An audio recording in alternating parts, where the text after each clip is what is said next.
DNVR Broncos live coming to you from Studio A here at the DNVR bar. And oh, baby, the A stands for Avalanche. Oh, my goodness. What a win. Ryan, you were there. I was at the bar. Both places were electric. I mean, just the early punch that the Avs came out with. No rust they were playing with.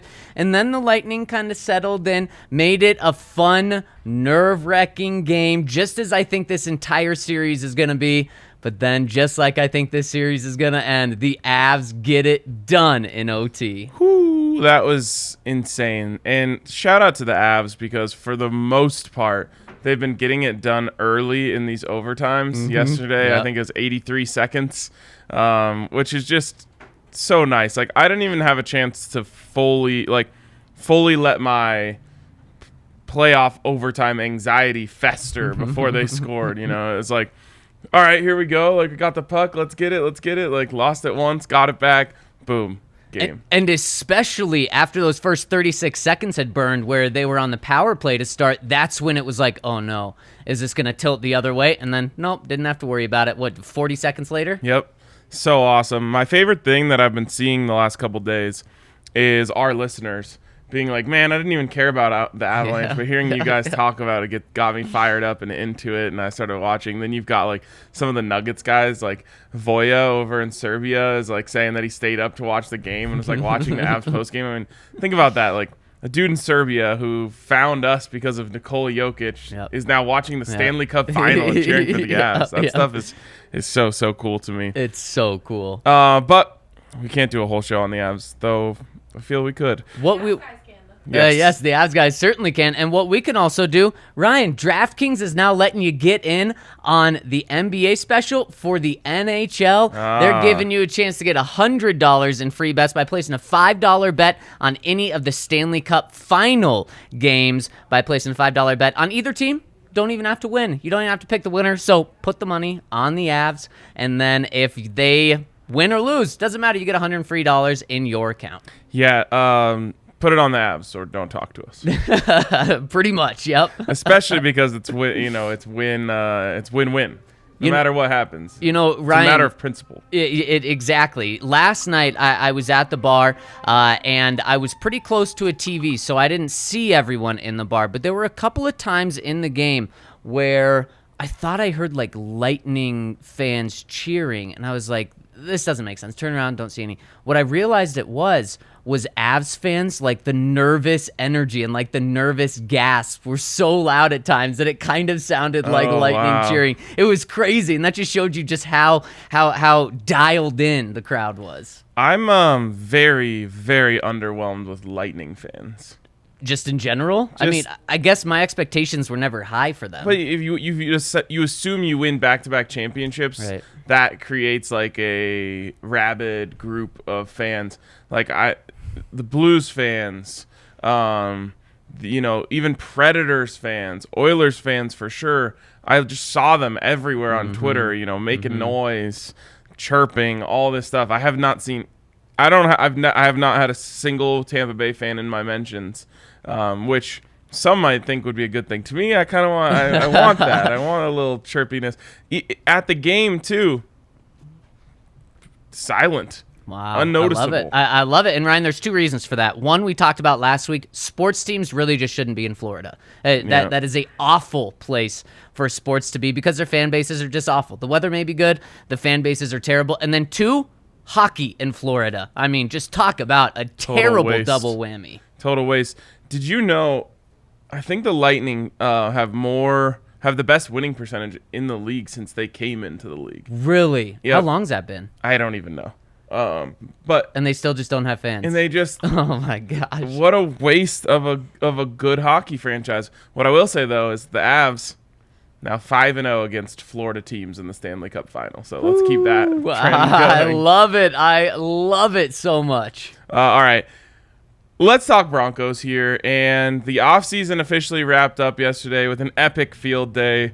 Just great times all around. Huge win for the Broncos.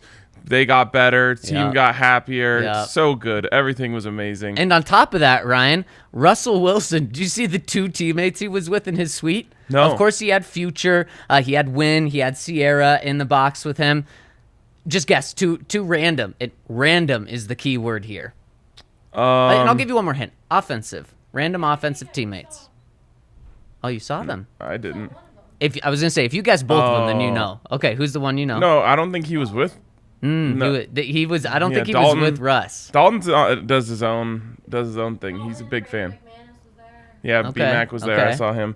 I'm gonna guess Montrell Washington. Okay. And Ben Braden. Okay, one of them probably a little too random. The other not enough random. You had Eric Saubert. Okay. And Andrew Beck. Wow, the tight ends. Yes, the tight ends, fullbacks there for Russ. I'll tell you, I had a tight end for most of that Oh game. my goodness, it was tight sphincter syndrome all game. Yeah. Clinched. Yes. Hopefully anyways. the Avs can clinch as well. Exactly. Anyways, Zach, let me just start here. What is your biggest takeaway from the offseason for the Denver Broncos? Well, Ryan, we knew before even the offseason started that it was let Russ cook.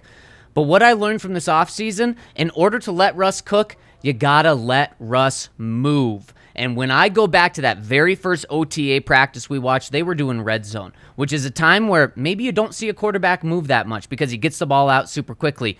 Russ was moving all over the place, and that was the best day the offensive had. And that's also such a tough area to work in, especially because we're not even talking about Russ's deep balls. Those weren't in effect. They were working from the 5 to the 10-yard line, and Russ made it so difficult on the defense, and not just the defensive line and the pass rushers, getting to him on the cornerbacks, and the wide receivers were doing such a good job of continuing the play into that second play once Russ started scrambling. And to me, the rest of the offseason, it really seemed like Nathaniel Hackett and Russ got together and said, let's just experiment and see what we can do in the pocket and try to make plays on script, because this is the time when you experiment, and this is the time where you try to make plays work to see if they work on their first go around. And then in training camp, you let loose a little bit and actually let Russ run around and stuff. But when Russ wasn't moving around, it just didn't seem like him. Now, he wasn't bad by any means, but he just wasn't as good as when he was moving around. So to me,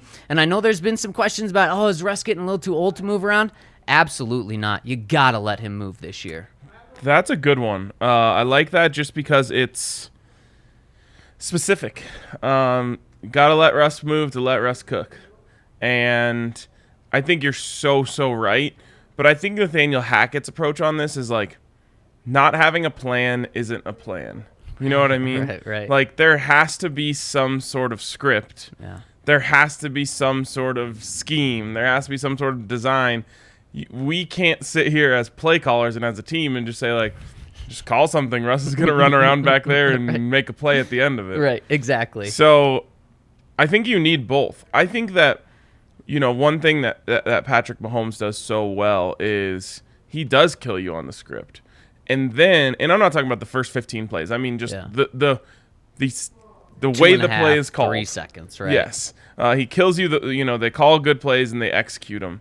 And then when you feel like you have one defended so well, that's when he breaks your back by getting out of the pocket and, making a big play downfield. That is what makes him so difficult to defend. And it's not that Russ can't do that as well. Yeah. But I think that would be Nathaniel Hackett's main talking point to Russ is just, hey, that should be our secret weapon, not our only weapon. Exactly. And Nathaniel Hackett's coming from a place where Aaron Rodgers, he could work off script really well, but he was win from the pocket first. So Nathaniel Hackett can try to bring that to Russ a little bit and say, okay, here's some things to do to help you win from the pocket and win from the first 3 seconds of a play. And then I don't need to teach you how to win from 3 seconds to 10 seconds on a play. You're the best in the NFL at being able to do that without being just a pure running quarterback. Yep. Love it. For me, biggest takeaway, vibes matter. Which is something I already knew. But right. Of course. But you just never know if your feelings on this stuff apply to professional athletes. You know what I mean? Like, we can make all the metaphors and comparisons to our own workplace or former workplaces that we've been in, and you just never know, like, does that really apply to these guys? I mean, after all, they're playing a game for a living. But the difference in the attitude and the feeling around practice is so unbelievably night and day from last year, and I am 1,000% convinced that will translate to on-field success. We already know, look, Vic Fangio could have been the coach of this team, and this team was still going to win 10 games with Russell Wilson. But I think that the way that they are approaching this offseason, the way that Nathaniel Hackett is running the ship, is worth 1 or 2, maybe even 3 wins. And then when you get to the playoffs, it could be worth even more. I think that these guys like each other. They like being around each other. They're having fun going to practice. They believe in what they could possibly do together. And all of that stuff is incredibly powerful. And I think it really does start with Nathaniel Hackett in the way that he approaches it. And I made this comp yesterday, but I'll do it again. Look at the Avalanche, man. Those guys legitimately love each other. Mm-hmm. And, I was listening to AJ on the postgame last night, and he was like, it's weird that they're 3 games away from the ultimate glory, and I'm a little bit sad that that'll be the last. Regardless, that's going to be the last time we ever see this exact group play together, because it's just such a special group. Maybe that doesn't happen this year for the Broncos. Maybe it does, but it's certainly moving in that direction. And even just little things like seeing those guys go to the Avs games together, or Justin Simmons and Quinn Miners going bowling together. A lot of these guys out golfing together. That stuff, those are little hints that the culture is changing, and I think that it's a big tip of the cap to Nathaniel Hackett for that. And it's really going to help through training camp, keeping guys locked in, engaged, because I also think not just Nathaniel Hackett's going to keep it fun while people are in the building and guys are going to look forward to going to work, but I also think Nathaniel Hackett's going to know, despite some people being pissed about it, when to give the guys a day off. I think he's going to grind them, but then know when to take the gas off a little bit. And I got to give credit to Vic Fangio. The very first year he was the head coach, he gave the guys a couple of unexpected days off, and I think that meant a lot. Now, as the losing set in place, years 2 and 3, that didn't happen, and then we saw how easily the locker room split and just didn't really have that respect for Vic anymore. I think Nathaniel Hackett's going to do a great job of that, but also I think this is really going to kick in, Ryan, during the end of the season, when they're making a run, when they're on week 23 of being together, including the grind of training camp, and it's not going to feel as much of a grind. And I think Nathaniel Hackett is going to have such a good pulse on this team from the small things that Melvin Gordon talked about this week. Nathaniel Hackett is a guy that when you walk past him, You want to walk past him and have a conversation. You don't want to avoid him. And that is going to be a way for Nathaniel Hackett to truly have the feel of the team. And there's a lot of position battles, too. And I think there's a very interesting comment, which we'll get to in a second. There's a lot of position battles where the team could become fractured. And I think Nathaniel Hackett's going to do a good job managing that. Love it. Love it. Interesting one here from Jose in the comments, who says his biggest takeaway, a few too many position battles. I don't know if I agree with that. Running back, not really a position battle. I disagree there. Right tackle, not really a position battle. I disagree there. Third corner, that's a real one. How about third defensive lineman? That's a real one. Yep. Inside linebacker? Not really to me. Jonas has it locked up. I'm okay. I'm not going to give you pushback there. Jonas and Josie. Yeah, I love it. The JoJos. That reminds me of course, The Bachelorette. Of course. JoJo. Of course. It's one of Allie's favorites. They just got married. Yeah, it did. Shout out to now. What? Years later. They still weren't married? We can tie this in to football because, of course, she got married to Aaron Rodgers' brother. Yes. But I think I've talked to so Jordan Rodgers they got engaged as much as Aaron on the has. show and just tied the knot officially? Yep. 6-year engagement? Yeah. Interesting. Inspiring. Oh. Well, Allie quickly saying no. Drop the hammer. That was really just to get a reaction, and it worked. Yeah. What were we talking about? Oh, yeah. Position battles. So defensive side. We've there's got two. third lineman, third cornerback, and I agree with you. I think the defensive side's locked up there. I also think left guard. I also think right guard. And I think center could be, but right now I'm not willing to say because I think Lloyd Cushenberry has it locked down. Right tackle, here's where I disagree with you. It should be Billy Turner. He hasn't been on the field for one snap. Have you just seen the way he looks when he stands next to those guys? He looks like a man that's going to take the job He looks when he's like an healthy. NFL player standing next to college players. But wasn't this Billy Turner's issue when he was with the Broncos the first time? It was like Health? he just always had a little nick and something that was holding him back. So I agree, Ryan, especially the fact that Ben Braden, no disrespect, Ben, but Ben Braden's been getting a lot of reps at right tackle this year. I think that makes it really easy for Billy Turner just to swoop in. But until I see it, I'm saying that position's open. Okay, so tell me about left guard and right guard. Left guard and right guard. This is maybe one of my second biggest takeaways, especially because it's something that we have not talked about much this offseason because there haven't been pads on.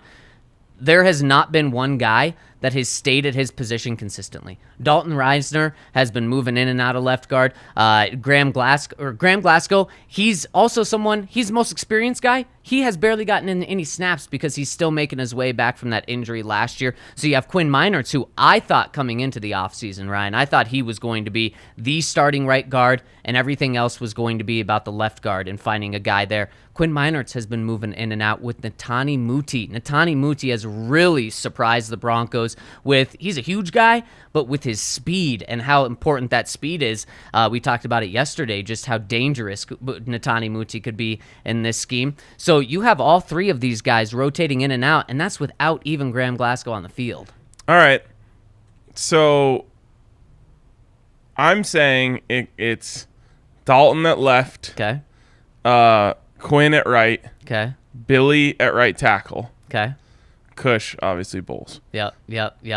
And so those are, I'm saying none of those are real battles. Okay. And then I'm saying running back is Melvin. And is there anything else on, or sorry, running back is Javonte. Oh, okay. Sorry, I was going to say. Is there another? Actually, there's one more, tight end. That one doesn't really count. Why? Because it's all situational. Okay, then I think you could say the same about running back, or no? Maybe. It's not necessarily situational with running back. We just know that it's not the biggest deal who becomes a starter, unlike right guard. Whoever the starting right guard is should be playing 100% of the snaps. We should not have this rotating guard like we had, 5 years ago? Who was the offensive coordinator then? Was it Billy Moose? Or McCoy. Yeah, so maybe probably, or I guess it could have been both of them. Yes. Because McCoy was canned midway through the season. So I think...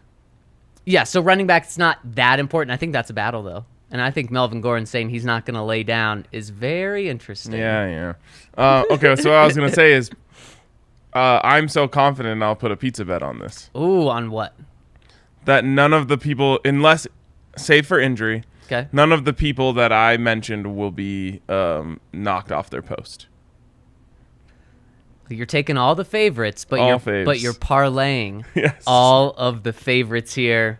You got a pizza bet. All you right. got it. All right. So I don't know what to do with tight end, so we're just gonna. I'll give you tight end. So it's really just Dalton, Meinerz, Cush, and Javonte. And I think the person that has the biggest opportunity to win the bet for me is Muti coming in at left guard. And the thing about it, why you may have a point here, is Muti and Meinerz are ideal right guards. They're the powerful ones. Road graders. And Dalton, so they would really have to be much better than Dalton in order to move over to left guard and take his spot. But I've just seen too much rotation to feel comfortable there. Yeah, and to be honest, if Moody goes in and steals a job, I'll be happy, and I'll happily buy you a pizza. And you have Muti and Meinerz out there it's a lot moving. Well, that's so much muscle. That's so much belly. That's so much strength. Eminem. Yes. Okay. Any other big off-season takeaways that you want to touch on right here? Yeah, I think we have a couple. But first, I got to tell you about our friends over at Sexy Pizza. And Ryan, the deal is back for the Stanley Cup Final. You get 15% off by using the code DNVRAVS. That's DNVRAVS, no apostrophes anywhere. Over at Sexy Pizza to get 15% off your entire order. This is what you want to be eating tonight to watch the Warriors game. This is what you want to be eating Saturday night when you're watching the Avalanche win Game 2. This is the pizza of the Cup Finals run. Let's go. And if you're not going to eat pizza, then you're going to come down to the DNVR bar and have the absolute time of your life. Zach was holding it down for us last night. We'll both be here Saturday. Absolutely. Hell you bet yeah. it. We'll both be here Saturday. Going to be insane. We open at 3.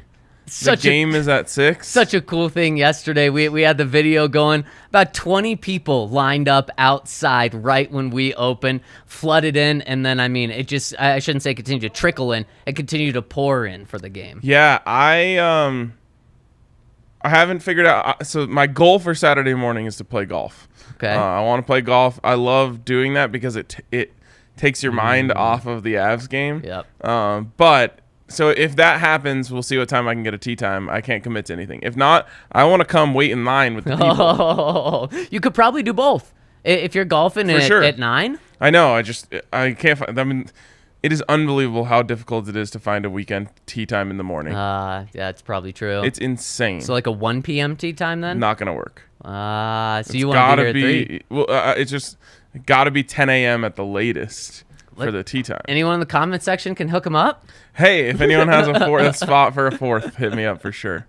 I'll come play. So yeah, that's the goal. But I want to, and I saw Blazer said it. He said he was going to do the same thing. So I'm like, I'll come. We can maybe, I don't know. Colfax is pretty lax. We can have some drinks out there. Yeah, definitely. If you're ever going to do it, it's Colfax. Let's do some paper bag drinking on the port. Yes, again, Colfax staple. Yeah, right exactly. there. What are they don't. I feel like they don't stop other people for doing that. And then the Breck beers are going to be flowing in here. It's going to be an absolute blast. Last night was popping. I can't even imagine what Saturday night's going to be. Me either. Saturday night with a lead, with the ability to just go crazy on a weekend. Oh my God, it's going to be insane. I can't wait. I cannot wait. And if you're not able to watch every single Colorado sports game at the DNVR bar, I guess we understand, but you can watch it over at our friends with Evoca. Over at evoca.tv/DNVR, you get the cheapest and the best way to watch all of your Colorado sports, because what they allow you to do is they allow you to watch the Nuggets, the Avalanche, and the Rockies, 3 difficult teams to watch in this town. All you have to do, turn to Evoca, where you can watch all of them for $25 a month. And if you use the code DNVR and go to evoca.tv/DNVR, you'll get $10 off your first 3 months, bringing that cost down to $15 a month, plus the receiver. There's no contracts. There's no hidden fees. That is it to watch all of the Colorado sports. So check them out over at evoca.tv/DNVR. Boom. All right, let's move on here. What's your next biggest takeaway? My next biggest takeaway kind of goes back to that position battle thing, but it's on the other side, and it is Ojemudia.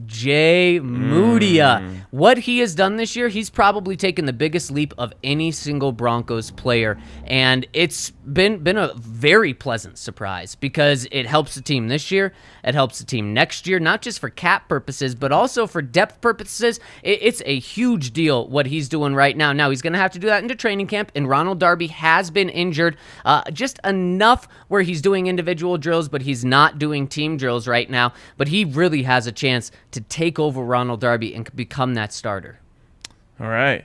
That's a good one. And I loved the way that you said Ojemudia, because it reminded me when I was a kid, there was a guy who played for the Buffs. His name was J.J. Billingsley. And whenever he made a play, the announcer would say, J. Billingsley. And everyone would say it along with him. I feel like they could do that at Mile High. Yeah. Michael, Ojemudia. Oh, I love it. And I love when announcers give their personality and do it right when they announce a player coming out of the tunnel. Did you see what Grizz tweeted out? No. You familiar with the artist Grizz? No. Oh, yes, I've heard of him. Yes, like a Colorado-based EDM. Yes. I guess they were playing at the outdoor park, the watch before park? the game, and they like must have read off of his bio or something.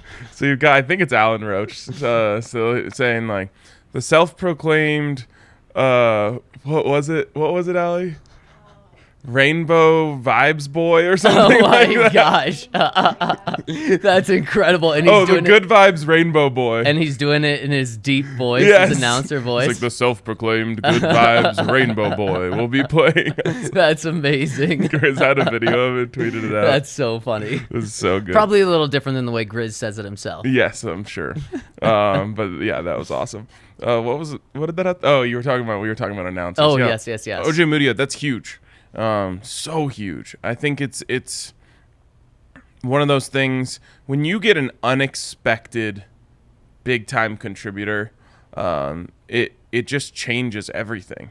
And I'll use an example of a kind of like a microcosm of that, but like look at Val Nichushkin last night for the Avs. Now he's been awesome all year, having an absolute career year, but somehow, some way, he's the best player on the ice last night. Yeah. And the Avs win because of it. Not because of Cale Makar or Nathan McKinnon, who had their moments, of course, as they always do. Yeah. But when someone like that steps up for your team, it just changes everything. Yeah. And it's not going to be the same guy every night, especially when you're getting it from that second or third tier of players. But this is kind of like a macro version of that for Michael Ojemudia. If he comes in and gives the Broncos a legitimate second corner, and Darby isn't counted on in that way anymore, huge win for them. Yep. If Darby's healthy and Ojemudia can be, the fourth or third corner, Yep. then that makes a huge difference for the Broncos. So it's kind of rare. And one thing that I've noticed the longer that I've done this is once a guy kind of fades away, they just go forever. Yep. They're just gone. Yep. For him to kind of resurrect himself potentially is just such a dub. It's such a huge win for the Broncos. It's a great point. It's a great point because we've seen this with third-round cornerbacks for so long in Denver. It's a significant investment they make at corner, but not a huge investment, and it just doesn't pay off. And these guys just fade into the distance. Yeah. And we've seen it so many times. Then they get traded for a seventh-round conditional pick. And it's huge what this could mean for the team moving forward. Cornerback is one of the most important positions on the team. Obviously, George Payton values him a ton. If they can lock up their outside corners for the next 5 years. Look, Pat Surtain's going to be one for the next decade, but if Michael can be that for the next 5 years, huge for this team, especially cost-controlled. And speaking of a huge player, Ryan, so far, I've really liked what I've seen from Bradley Chubb. And now, I'm not sold on him. I'm not saying give him a contract. He's going to have to prove it this season and stay healthy, but so far, so good. Yep. I mean, game changer. Absolutely could be the difference between nice season and very memorable season if he is who he can be. Yeah. Number 5 overall pick, first defensive player selected that year, I believe. A guy who you expected to come in and dominate. Yep. Hasn't done it. Nope. If he does, and you all of a sudden get a top-tier pass rusher, again, that you weren't exactly expecting. We expect good play out of Bradley Chubb. We don't expect him to compete for the league lead in sacks. Right. If he's even somewhere in between good and league leader in sacks, it's going to make just a massive difference for this defense. Yeah, it certainly will. So what's that mean? 12 sacks? Sure. That's probably right in that 12 middle and a ground. half, I'm going to say. Because and that would actually be a career high for him. So that would be big. That would be better than good, but not anywhere close to league leading. And they have to have, and I hate that the bar is this low, they have to have double-digit sacks from at least one of Bradley Chubb or Randy Gregory. And then you hope that Benito, Jonathan Cooper, Baron Browning, Malik Reed, some of those guys can combine to have a really good season, or one of them just takes a huge step and has a good season. But if you're not getting at least 10 sacks from one of those big guys, Ryan, this defense is going to struggle. Yeah, I really think so too. And remember last year, I think there was a bet at DraftKings, both Bradley Chubb and Von Miller to go over 10 sacks. Yep. And it was like minus 110 or something. Yep. And we were both saying, like, man, that's bad for the Yep. Broncos that it's that low. Yep. And we were saying, like, it should be minus 190, minus 200. Yep. That's the expectation, the baseline. Well, as we know, they didn't even get close. Nope. How many did Von have when he left? 4? Sounds 5? about right. Yeah. And I don't know what he finished with, but you might be able to say they got 10 combined. Chubb had 0. Right. And I think Von had 5 when he left. But I mean, even the rest of his season. Even the rest of it. Right. Yeah. I would venture to say he probably had around 10. Yep. In the regular season? Yep. Brutal. Yeah. So you need these guys to step up. And Bradley Chubb, if he looks this good now, watch out. My last big one here is the injuries. I'm just terrified. I really am. Because I just, it's all too real when you've seen this happen before. 2 years ago, the Broncos get so banged up, completely derails their season. You look at the Nuggets last season, it's just it was a no-hoper from the beginning because of injuries. Injuries are the worst part of sports. And luckily, I'll touch wood, they haven't had anything crazy happen yet. But even the fact that I'm just seeing like Randy Gregory go out there in street clothes to practice, I'm just like, ugh. Yep. Come on. You paid so much money for this guy. You can't even get him on the field yet. From the second they signed him. Jerry Jeudy, always a little something for him. Yep. That freaks me out. KJ Hamler looks good now, but can you count on him? And you just go on down. Ronald Darby, you're like, I think Ojemudia is taking a spot, and the next day you're like, well, he wasn't really out there. It's like, good Lord, man. So that Billy Turner, this exact exercise is what's freaking me out. Yep. The number one thing beyond talent, coaching, quarterback that wins you championships is health. Yep. And right now, I have no confidence in the health of this team. Now, this is a big thing, but outside of Peyton Manning, the Broncos were extremely healthy in 2015, specifically on the defensive side of the ball, the side that carried them. And Ryan, you're absolutely right. That's a huge thing. And so we talked about this, specifically you talked about this earlier this week. Coming into camp, guys better be ready to play day 1 of training camp. Otherwise, especially if it's an injury that they had right now, that's scary. Yep. You got to honestly kind of move on with the season thinking that you're not going to have them or not a big contribution. So who are the guys we're watching and how many starters are we looking at? Billy Turner, obviously. Jerry Jeudy, obviously. KJ Hamler, he should have a big enough role to kind of count as a starter. Any more on offense? Greg Dulcich, he's a guy that sat out the past 2 or 3 weeks. We'll throw him on there too. Defensive side of the ball, Ronald Darby. I mean, we're talking about over 5 players now. Yep.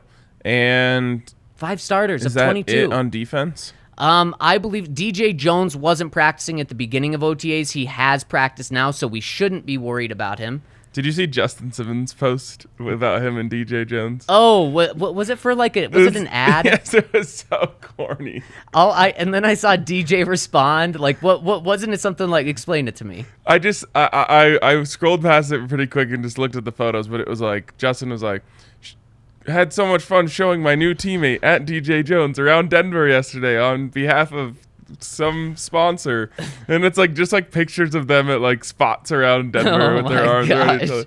And I loved it. It was just so corny. And then DJ Jones responded and said, "Looking forward to this new season with the at Broncos. Moving to a new city isn't easy, but at Justin Simmons helped me out with some great advice. If you're moving too, at USAA has some helpful tips. Check them out." Oh man, it's funny kind of being on that side of the world sometimes and doing marketing and writing copy for certain things. Right. Some guy at that company was tasked to write the tweets for Justin and DJ. And he just clearly was no shot at him, but he just he doesn't know them. Yep. He doesn't know how they tweet. He doesn't know how they talk. No. And then you have other tweets, with no punctuation from DJ talking about the Celtics and, exactly. using the number 4 instead of FOUR. And there's nothing wrong with that on Twitter, but when those are kind of sandwiched in between that. I get such a kick out of that. Speaking of not getting kicks, one more guy, Randy Gregory. We mentioned him, but now we're talking 6 or 7 guys, and we're talking in terms of big pieces, potentially Ronald Darby, depending on if Michael Ojemudia isn't able to take that full step. Randy Gregory, Jerry Jeudy. I mean, we're talking about potential Pro Bowl guys. Yeah. The Broncos paid Randy Gregory based on his talent, not his production. And talent-wise, Randy Gregory should be in the Pro Bowl conversation. Jerry Jeudy, a first-round pick, the best receiver we thought in a deep receiver class. He should be a Pro Bowler this year. Yes. And so you said 7? Is that up to 7? Yep. If we're being fair and we're being honest, having 4 of those guys for the whole season would be a win. Yep. And that's scary. Yeah. I'll touch wood. Hopefully they get all 7 and it was all just a false alarm. Right. But if we're being honest here, 7 starters already banged up. If all 7 of them were to play the entire season, it would be a massive upset. Would be. And so you just say 4. Let's go for 4. But that means 3 of those guys who are all integral parts of what the Broncos are planning to do this year aren't going to be out there. Yeah. And that scares me. It is scary. And I don't know why, but off-season injuries scare me more than regular season. Maybe it's just because the coaching staff is super vague about them because they don't have to be front forward. They don't have an injury report. Yeah, and they don't have to tell us, like Nathaniel Hackett when Eric Tomlinson's another one, not a starter, but another guy who was wearing a boot So this big. week. Oh, he is huge. He was wearing a boot. We could all see what the injury was. Nathaniel Hackett said it was a Lower body a injury. lower extremity. It's like, oh my gosh, yes. Was he smirking when he said that? Well, he was pressed on it a second time, so he was kind of pissed that he was being pressed on it. Wow. He thought the media was just going to get the hint that he wasn't going to tell him the first time around. And then, it's kind of a damned if you do, damned if you don't, because if you didn't, then people on Twitter would be like, why wasn't there a follow-up question? Yep, exactly. It's like, dude, if they don't want to answer it, they're not going to. Yep, nope, especially now when they don't have to. Yep, exactly. One more quick little thing. Actually, I'll tell you about that quick little thing right after I tell you about our friends over at Athletic Greens. You got that AG glow, Ryan, and we all need a little bit Feels of good. Athletic Greens after having a fun night out at the DNVR bar Helps. or at Ball Arena. It certainly does help. And what is Athletic Greens? Well, it helps you get all the vitamins you need, 75 high-quality vitamins, minerals, whole food source superfoods, probiotics, which helps with gut health, which a lot of people, that's why people turn to Athletic Greens. And it's cheaper than your cup of coffee that you have every day. They have over 7,000 5-star reviews, so it is good for so many people, and it's only good ingredients, Ryan. And it's sugar-free, or 1 gram of sugar. It's non-GMOs, all the right ingredients to help you feel good. And if you want to use the code, go to athleticgreens.com/Broncos. You will get 1 free year of immune-supporting vitamin D and 5 free travel packs. It's so nice to have those travel packs on hand. So check them out over at athleticgreens.com/Broncos. Ryan, who was taking batting practice this morning out at Coors Field? Russell Wilson and Peyton Manning? Wait, who? What sport? Yeah. Former Rockies draft pick, Russell Wilson. And former... did Peyton play? No, Todd Todd Helton Helton played did. football. Yes. Yes. And Peyton took Todd Helton's job. right. On the football side. And Russ was smashing home runs. Oh, really? He just posted a video. Yep. Oh, my God. I can't wait to watch that. And he called them moon balls. Maybe we get another brand from Russ. Let's ride and moon balls. And three brand. Right, yes, exactly.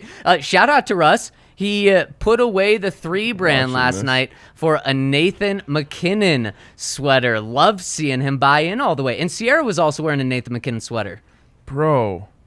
He has I know I shouldn't be so surprised, but he has an amazing swing. Yeah, he does. It's on his Twitter. If you go to Russell Wilson's Twitter account, he just posted it, and I think he's smashing it onto the concourse. No way. He said to the Coca-Cola sign, at first I thought this was an ad, and this was all an ad for Coca-Cola, but then I realized there's a Coca-Cola sign. Yeah, here we go, Allie. She's pulling it up right here. Thank you. So this is Russ taking BP. Oh, my God. Oh, the sound, too. Can we see it better on there? Do we just take his word that he hit the Coca-Cola sign? I think we have no choice. Yeah, wow. And in his own 3 Wilson jersey. Yes. And Peyton has an 18 Manning jersey. So someone had to reach out to them and ask them what size baseball pants they are, do you think? Oh, probably. Yeah, probably not to them. Probably their to reps. Or do you think they just reached out to the Broncos? Hey, Patrick, can you find out what size pants they wear? You go into Russ's locker, look at his pants. I bet the equipment manager knows that off the top of his head. 100%. Yeah. Probably for all the guys or most of them, but definitely the quarterback. Absolutely. Patrick, for that part, Patrick probably knows as well. This kind of bums me out that Russ wasn't at the UC Health event that we went to. Yep. Looks like maybe he didn't go because he didn't want to embarrass his teammates. No, that would have been sick. It would have been. The quarterback. I hate this about quarterbacks in the NFL. They're so very rarely like part of things that the rest of the team is part of. Yep. For example, do you think Russell Wilson would be at Taste of the Broncos? No. Why? Because he's not a right guard that wants to chow down on food. Because he's his own brand. Because he's going to be at his own taste of the Russell. He's gonna be cooking his own thing, right? Yes. I hate it. I don't like that. Like, I realize their time is valuable, all that stuff. You know, Russell Wilson could get paid 6 figures easy for an appearance fee at something. Mm-hmm. But what? Like, just go for the fun of it. It could be the biggest downfall of great elite quarterbacks, not just Russ, but all great elite quarterbacks, is they're not one of the guys. Most of the time, they are not one of the guys, and so that's just something that comes with it. And we hear guys talk about them like they're a coach, and they don't have a great buddy-buddy relationship. They'll hang out with them occasionally, but Eric Saubert and Andrew Beck probably aren't going to show up a little toasty to hang out with Russ last night. Like, I remember going to TJ Ward's golf tournament when Peyton was the quarterback. Like, why is it? Right. Peyton should be there. Biggest draw. He'd help the charity event a ton as well. Yeah, that's what I don't know. Like, I realize they can't do everything and everyone wants them to do everything, but I just feel like they should do more stuff just because it sounds like a good time. Right. And and that's also why you also have, quarterbacks get paid $50 million. If they don't do things that other teammates should do, they're not going to get benched. They're not going to get hurt. In fact, I believe it was Justin Outen this week, was talking about how coachable Russ is. And he said, right after he said how coachable Russ was, I caught this. He said, and a guy like him, he doesn't have to, listen to us and do these things. And I'm going, the coach is saying this. Holy cow! They know how big of a deal it is. I even looked over at you when he said it because it was so nonchalant. He's like, "Hey, he could just tell us no." Yes. It's like, or no. I think he said a guy like Russ could just say it's his way or the highway. Yeah, and that's true. But it's crazy that the offensive coordinator is so self-aware to know that Russ could do that. Yeah. It just shows where the power is in an organization. And I think the players are self-aware or however you want to call it too.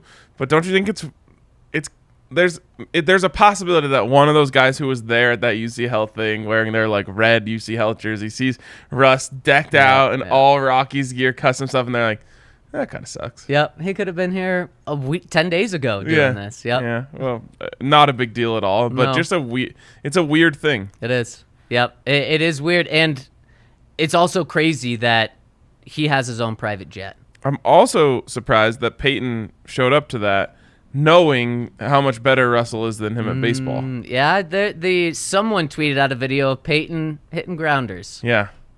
That's you would just expect someone of that stature to be like, I'm not getting shown up by anyone. Maybe Peyton just knows he's a better quarterback, so he's going to have the quarterback thing over Russ.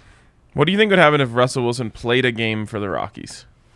Ooh, where's he playing? Outfield? Didn't he play second base? Second? Yeah, he did play second. You putting him at second? I think he's a little...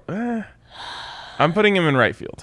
I think he is the eighth batter. Okay. You know, but not an embarrassing eighth batter. 0 for 4 Ks? No. We're not talking Ks. Okay. Maybe 1 K. I'll give him 1 for Is he 4. getting a hit? 1 for 4 with a K.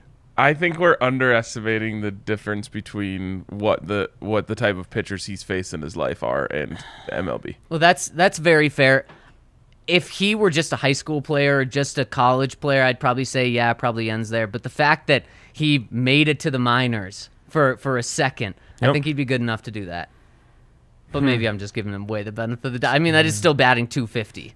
It's one of those things, though, like, how far does just being an elite athlete really take you, regardless of the stage that you're put on? I mean, remember after the match, I'm just like, how are these guys so good at golf? Right. It's like, annoying. Like, there are people at every golf course in the country right now who play every single day, maybe 36 holes, who couldn't even sniff those guys. Yep. And I'm sure they play more than they let on, but there is a part of it who's just like, okay, well, you are athletic enough to be a professional athlete at the highest level. How far does that get you in that type of situation? I don't know. Pretty far, because these guys, I totally agree. The golfing thing is a great example. And quarterbacks, there's just something about them. If you are the best athlete and like the best player on your team, you're eventually going to be tried at quarterback. And then that's why there's a decent amount of guys that come out of college who were quarterbacks that then go and play receiver. Now, you don't see it all the time, but you see that happen more than any other position. Yep. I've never seen Russ swing a golf club. I don't either. I haven't either. Maybe it's because he's actually not good. Yeah. And he doesn't want to put that film out there. A lot of people like that in the world. Yeah. It's okay to be bad at golf and just play for fun. Not if you're these guys. Not if you have their ego. For him, it might be a little different. All right. Questions? Let's do it. Any super chats?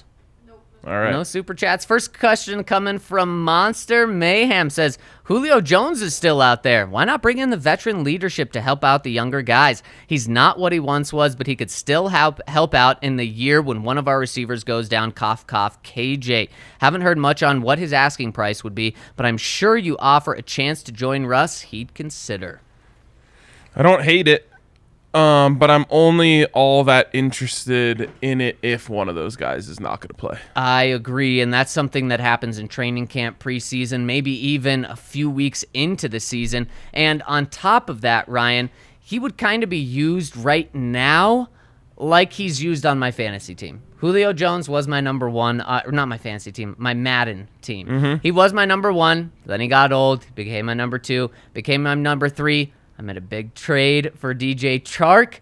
Then Julio became the fourth receiver. And I also have a good tight end. So I'm typically only running 3 wide receiver sets. Julio comes in when I need 4 or 5 receivers. He's on the field 20% of the time. Wow. And I feel a little bad deep down, but I'm not going to put him in above DJ Chark. And why I think Julio is at that point if he comes on the Broncos, he's not better than Courtland Sutton right now. And the reason I say he's not better, I think he is. The reason I say that, though, is why would Tennessee cut him?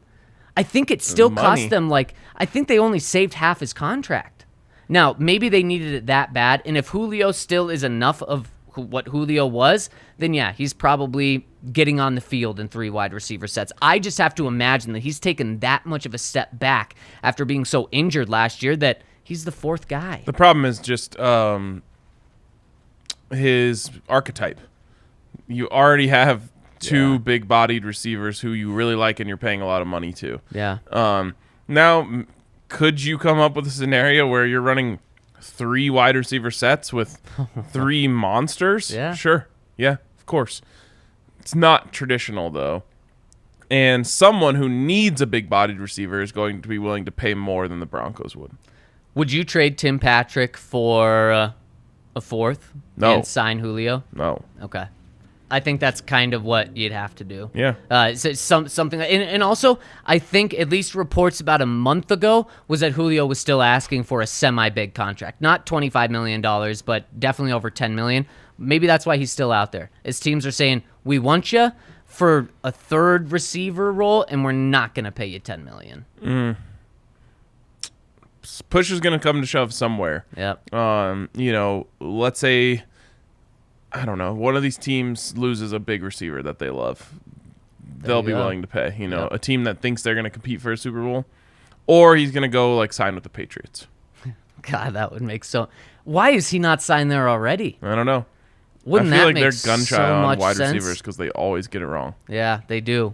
Bill is very bad in that. Right? So bad at wide outside receivers. of Randy Moss, and I guess they were right on that because Maybe the it Randy looked like Moss Randy was thing done. derailed them forever, right? How Because so? it was just like, oh, you can just take a chance on an older wide receiver with a ton of talent, and it's going to work out. And now they've just been doing it ever since. Like Josh Gordon, Antonio Brown, like all of these guys have had to stop there now because they're trying to recreate Randy Moss. That's a really good point. Okay, here's with Julio. From 2014 to 2019, that's 6 seasons. He missed 4 total games over 6 seasons. The past 2 seasons, he played in 9 games 2 years ago, 10 games last year. His productivity from 2014 to 2019, his worst season was 1,394 yards. Wow. His worst season. Wow. He had an 1,800-yard season in there. So anyways, he was elite, Hall of Famer, of course. Then the past 2 seasons, 771 yards. That's okay with only playing 9 games. Mm-hmm. Last year, playing 10 games, 430 yards. Yeah, he was completely. I can't even remember a single highlight of him on the Titans. Nope. And I thought that was such a good trade from the Titans. A.J. Brown, Julio Jones, and then Derrick Henry. How are you going to stop that? And it didn't work out. I mean, And now they don't I have- guess they were the 1 seed, but AJ or Julio. yep. This is going to be the Derrick Henry show. My If you're goodness. in fantasy or you like to bet props on DraftKings, just smash the over. In fact, that was one of my DraftKings picks of the week about a month ago. Was, you know who is the favorite to be the leading rusher in the NFL this year? Favorite to be the leading rusher in the NFL this year, Jonathan Taylor. Yeah, very good. Number 2, bless you, Allie. Bless you. Derrick Henry? Yeah, you're right. But I was still. I mean, it was like Jonathan Taylor was plus 500, Derrick Henry was plus 550. So it's not like they were truly disrespecting Derrick Henry. 3 weeks into the season, I think it's going to be Derrick Henry plus 125, something like that. So I'd love the plus 550 value right now. I mean, it makes sense. He's healthy. He's getting it, in my opinion. Yep. And Ryan, next comment, and I believe last comment in from Melbourne Broncos says, my boys, just one question. Has RK come down from his Avs-related high yet? Cheers. No, I might never come down if things go the way I hope they do. The beginning of July might try to take you down because there's just going to be no sports worth 4th of July is my following. favorite holiday, though. It's really true. Maybe the end of July and then training camp kicks up. Yeah. I mean, no, this high, and especially for you, Ryan, but especially for this city, it's not going away for a long time. Yeah. The high didn't go away for me last night until about 1:30, 2 a.m. Tough night to fall asleep. Oh, it's so tough. In fact, at midnight, I was like, do I rewatch the game? And then I was like, no, I got to let myself try to fall asleep. And it actually worked. But like, we need a term for the opposite of doom scrolling. Whatever the opposite of doom scrolling is, where my entire timeline was just, everything was so good.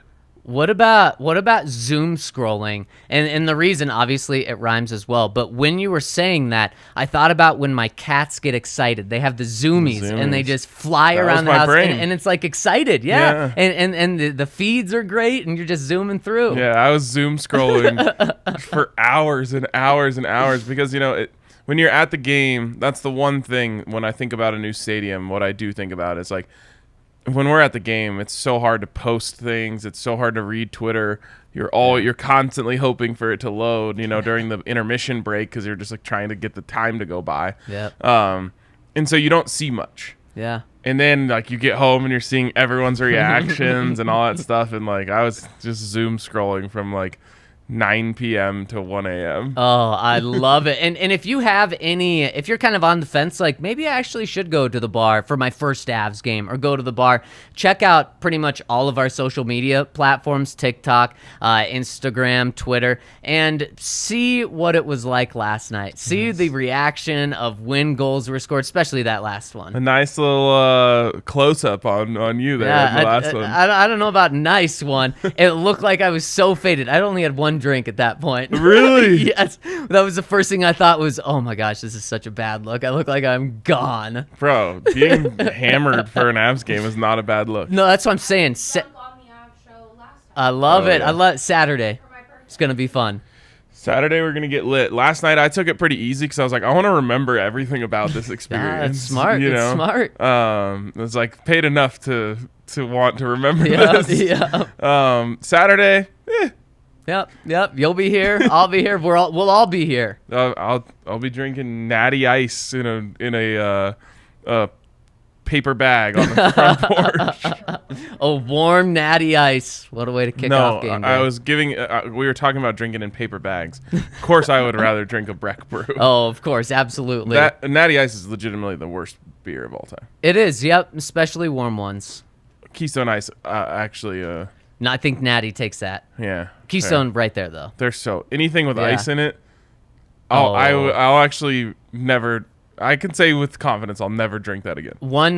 Maybe my first college mistake was thinking, oh, I can get a little more alcohol percentage for the same price in a Keystone Ice. We were all there. Let's go for that. And the 30 rack, it just hung out forever. I'd be willing to bet the average consumer of a Keystone or Natty Ice is 18 years old. Yeah, I was gonna say under 21. I think you're right. You learn that lesson real quick, Yes. and then you go back to Yes, I'll you just do. drink more of the lights. I remember my uncle, who's a big beer guy, like right around that age, and that's what I was having. And I think I offered him one. He was like, he was just shocked. He just scoffed at me, and I'm like, what? And I was like, I'll never be like you. Yeah. I'm like him. For sure.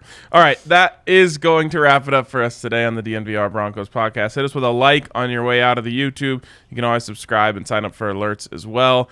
And we will be back with you with a special edition of the show tomorrow. Excited for that. See you guys then.